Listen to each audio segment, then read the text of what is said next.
This is the Union C35 from PGP AIO, a rather odd little emulation handheld that I'm guessing you've never heard of, and that's because as far as I can tell it's not available outside of Russia. And this Union C35 was sent to me directly from Russia by my brother, so shout out to him for that. So let's go ahead and take a closer look at this wonder from across the pond, and find out whether it's any good. And perhaps we'll find that this particular handheld is a little closer to all of our hearts than we originally thought. Let's get to it.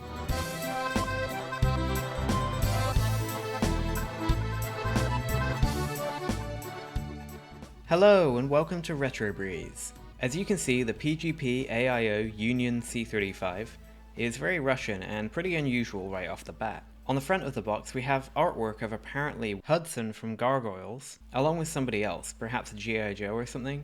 I don't know, if you recognize this guy, let me know in the comment box below. Unlike some other YouTubers in this space, I am not a professional Russian interpreter, and my sister-in-law isn't here to translate for me either, but I can still glean a few details from the box. We have 4,000 plus games on board, a 3.5-inch display, support for 8, 16, 32 and allegedly 64-bit systems, a mini USB connection with 4 hours of battery life. On the back it looks like we have an 8GB card, and that's about all I can make out. I could use Google Translate, but where's the fun in that? Inside the box, we'll find the handheld itself, a mini USB cable, and an instruction booklet, which is, as expected, all in Russian. So here's the Union C35 in the flesh, and it feels pretty much exactly like I expected it would. It's incredibly lightweight at around 124 grams and feels very cheap, with the most basic level of plastic one could expect. It has a little bit of rattle that comes from the volume keys too, but it's not too bad. By the way, this thing cost my brother just under 1600 Russian rubles, which is roughly equivalent to 13 Great British pounds or 16 US dollars at the time of making this video.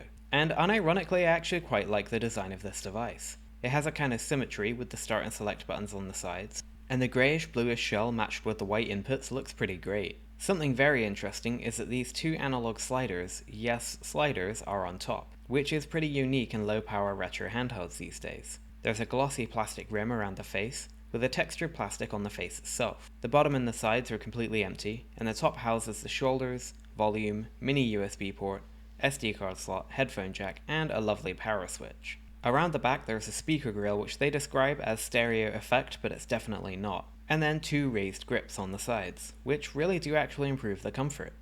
Overall, I think for a basic, simple, and cheap device, the Union C35 is actually pretty great looking, and the grips are especially a nice touch. Now let's take a look at the controls. The face buttons may look like tiny breath mints, but they feel pretty great. They're membrane based but are really clicky and tactile, and actually really good. I like them a lot. The D-pad is kind of odd because it doesn't feel great, but it does work great. It's totally flat under the thumb with no central depression to orient yourself, and not much pivot or feedback either. However, I can say there's absolutely no cardinal tilt or false diagonals here at all, and I'm easily able to hit the correct directions to throw Hadokens in Street Fighter with no issues at all. And when moving left or right in DuckTales, Scrooge doesn't crouch, which is often a problem. It's not the best feeling D-pad ever, but it does work very well. The analog sliders up top are, well, not great, but I don't necessarily hate them either. They have way too much resistance, making them difficult to slide around, especially when you need some speed. And it also gets tiring on your thumb to have to push around such a heavy stick. The caps also rotate on their axis, which makes them super slippery. They're simply hardwired into the D-pad and face buttons too and match those inputs exactly, so they're not independent analog inputs. The shoulder buttons here are absolutely insane. They're the loudest, snappiest buttons I've ever heard. Way too loud to be reasonable or usable. But they do work though. Is that good enough?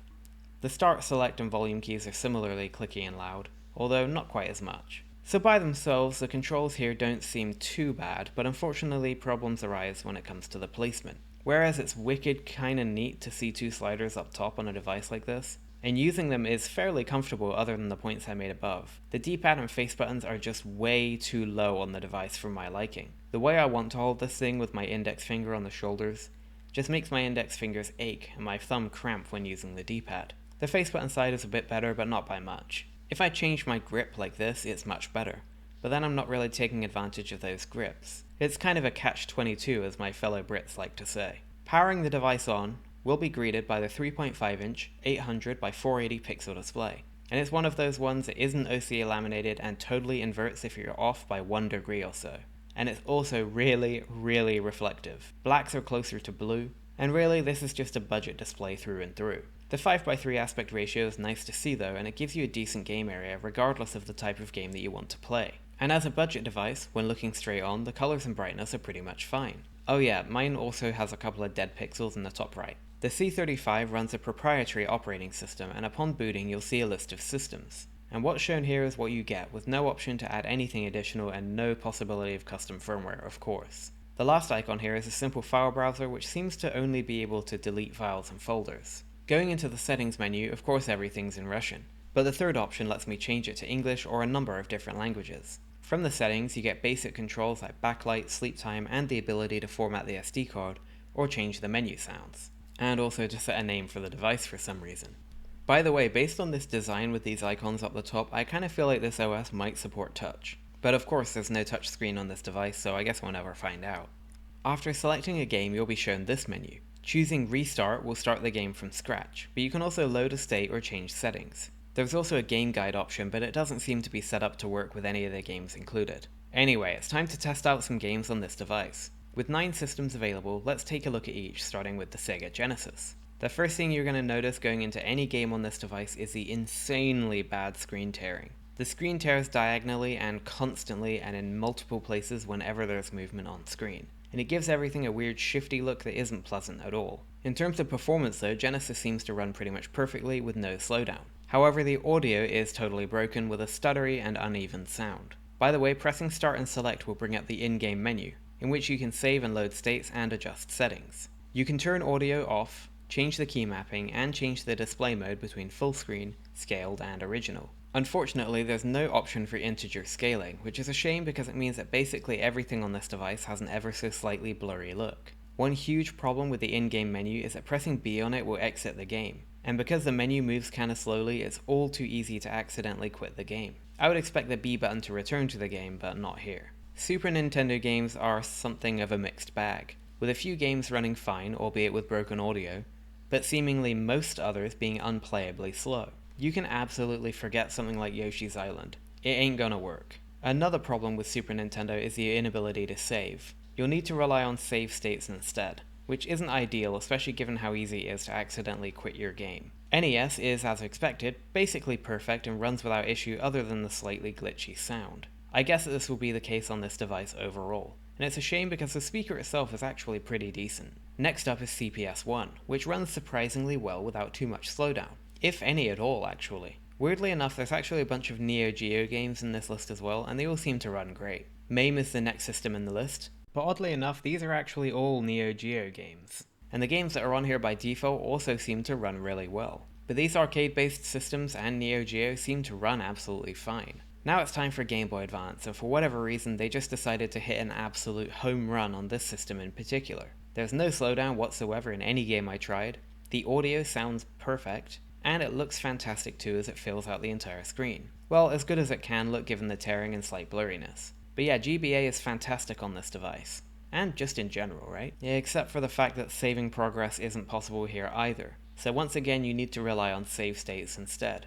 This is a huge pet peeve of mine and I really don't think it's acceptable. And personally, I always feel like save states are supplementary to in-game saves, not a replacement for them. Game Boy and Game Boy Color both run perfectly too with no slowdown and also no audio stuttering. But they also suffer from the same save game issue.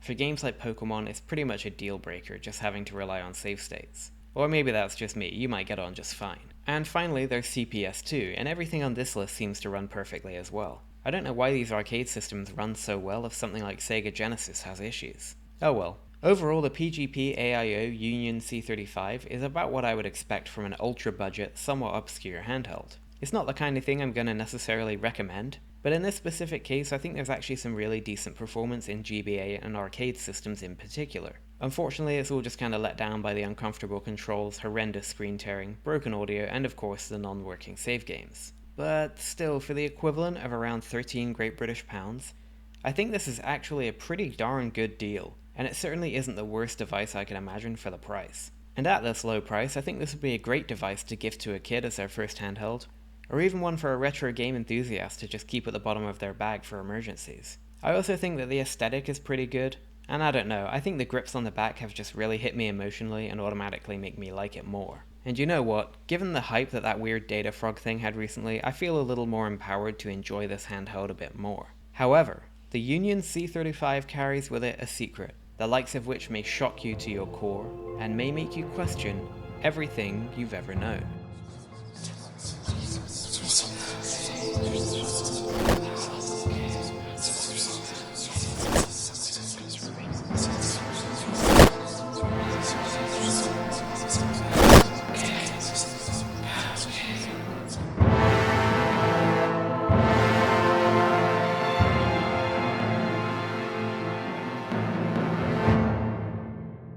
That's right, this device is the PowKiddy X350. Well, it's also known by a few other names, like the Cool Baby RS55 and the Wename X6532.